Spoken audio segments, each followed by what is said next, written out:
più percettibile.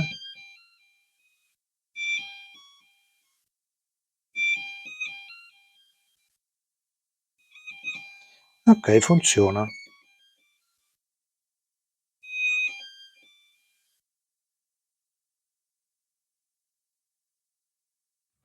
Bentornati a tutti su BeamMaker Electronics. Oggi andiamo a costruire un semplice organo giocattolo utilizzando un multivibratore a stabile, quindi formato da 2 transistor, resistenze e condensatori, un altoparlante, metteremo anche un LED e aggiungiamo 7 pulsanti e quando andremo a premere simulerà una nota musicale, quindi creeremo un piccolo organo e poi lo andremo a montare sulla breadboard.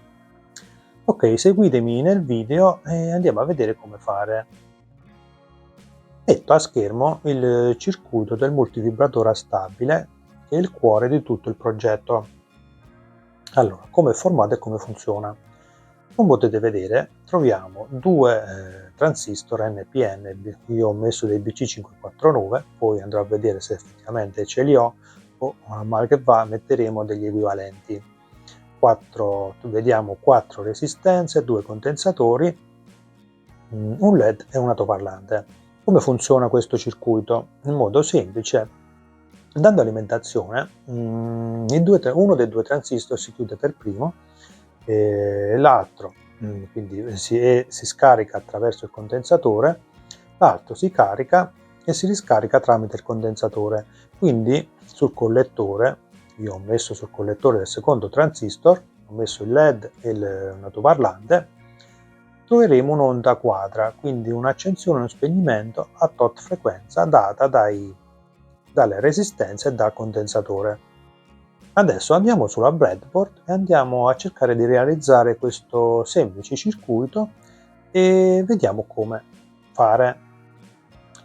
Andiamo a vedere i componenti che ci servono. Allora, naturalmente una breadboard, 4 resistenze, 2 condensatori da 0,1 microfarad, 2 transistor, io non ho dei 549, userò dei 2N, qua si vede meglio, 2N3904, che sono degli NPN che vanno perfettamente, in più un LED e naturalmente un altoparlante da 0,5 watt 8 ohm. Andiamo a misurare le resistenze. Allora dovremmo avere 2 da 10, queste da 10, ok, quest'altra da 10, ok, marrone, nero, arancione, una da 100 ohm 98, ok, marrone, nero, marrone, e uno da 1200 ohm marrone, rosso, rosso, 1186 ohm. Misuriamo anche i condensatori. Questi sono da 0,1 microfarad, quindi 100 nanofarad. Mettiamo il tester in modalità capacimetro e andiamo a misurare. Il primo condensatore ci dà 198 nanofarad, quindi perfetto. Il secondo 99 nanofarad, quindi anche questo perfetto. Visto che ci troviamo, vi faccio vedere anche come misurare il diodo LED, se è buono. Mettiamo in prova a diodo il tester, andiamo a mettere i puntali sul LED, proveremo la tensione e come vedete il LED si accende, quindi il negativo sul catodo, il positivo sull'anodo. Il LED funziona, si accende e troviamo la tensione. Ho messo i 2 transistor, vi ricordo che il pin numero 1 è l'emettitore, il pin centrale è la base e il terzo pin il collettore. Mettiamo l'emettitore a negativo, mettiamo il primo, così,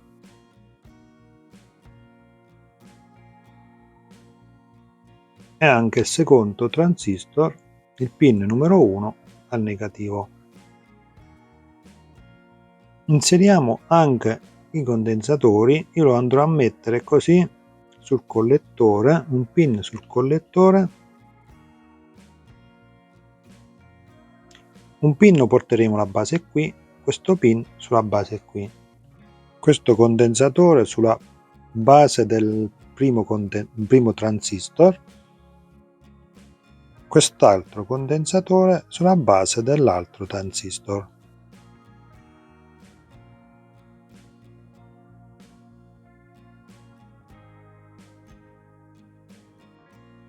Andiamo a inserire una resistenza da 1200 sul collettore del primo transistor che va al positivo, così. Inseriamo anche la resistenza da 10k fra il condensatore e il positivo. Inseriamo anche all'altro condensatore un'altra resistenza da 10k. Ok. Sul collettore andremo a inserire un diodo LED, la parte corta, quindi il catodo. Mettiamolo così. Ok. Anzi no, mettiamolo così portiamo fuori.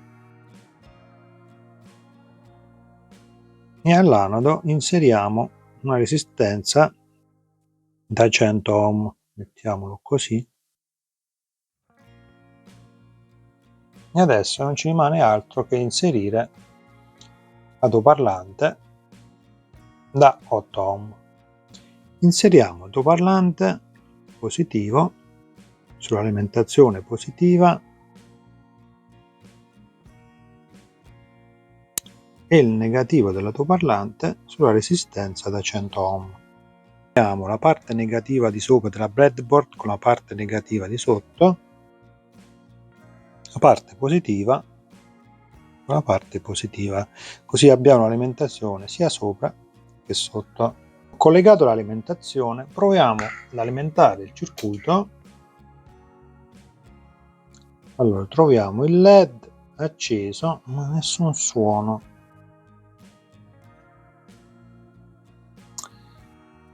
Spengo l'alimentazione.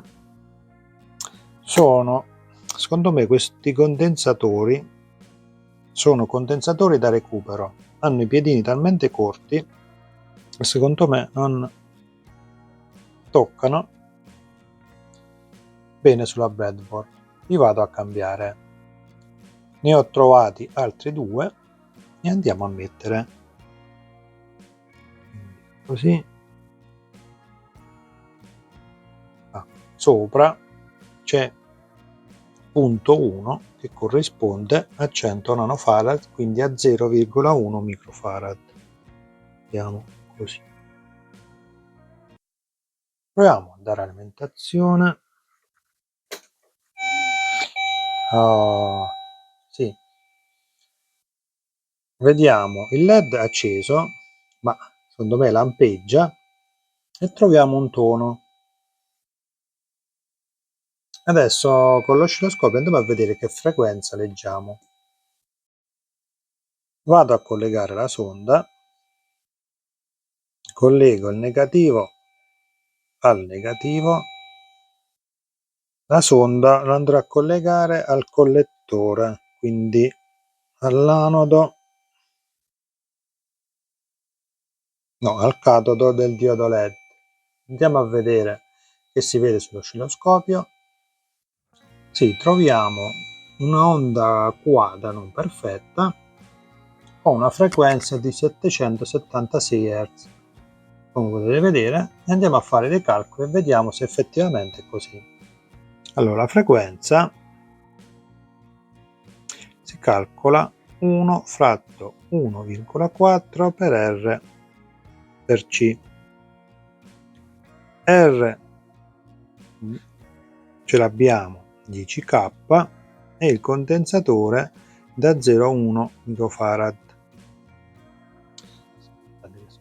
Si vede meglio, quindi andiamo a effettuare il calcolo. Facciamo 1 diviso 1,4 per 10, 10.000, quindi 10k, per 0,1 microfarad, che dovrebbe essere 0, dovrebbe essere 1, 2, 3, 4, 5, 6, 6, 0, 3, 4, 5, 6, 0, 1. Prendiamo la calcolatrice e vediamo se ridà intorno ai 770 Hz. Facciamo allora 1,4 per 10.000, 1, 2, 3, per 0,1, 2, 3, 4, 5, 6, 1, e ci dà, posso vedere meglio, 0,0014, quindi facciamo 1 diviso 0,0014, 714 Hz. Noi avevamo 770 sull'oscilloscopio, ci può stare in base alla tolleranza dei componenti. Come potete vedere sullo schema, abbiamo bisogno di 7 pulsanti. Li ho messi così sulla breadboard e adesso li andiamo a collegare. Dobbiamo utilizzare 7 resistenze da 1200 ohm. Ho collegato, come potete vedere sullo schema, un ramo dei pulsanti tutti insieme, e questo va alla base del Q1, quindi la base è qua tramite una resistenza da 10k. Ok, prendo la resistenza, metto qui da 10k e la portiamo sulla base di Q1, così. Mettiamo le 7 resistenze da 1200 ohm, quindi positivo un ramo, riparte da qui, va all'altro pulsante, da qui altro pulsante, questo lato e questo lato sono collegati insieme, quindi qua o qua è uguale, quindi resistenza o lo metto qua o lo metto qua, va bene uguale. Continuiamo a mettere le resistenze da 1200 ohm,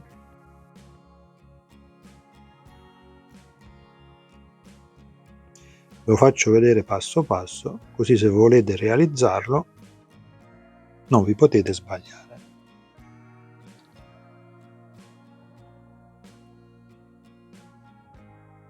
Così, così. Ultima resistenza, sempre da 1200, da qui all'ultimo pulsante. Andiamo all'alimentazione. Ok, troviamo una nota, il tono, vediamo un po' se funziona.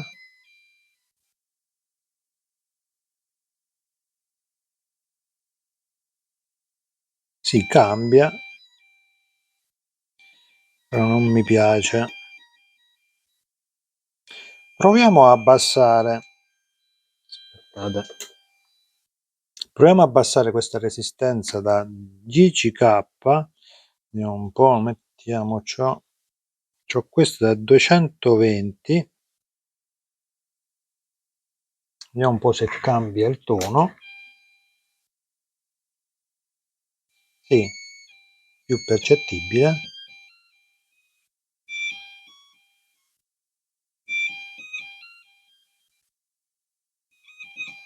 Ok, funziona.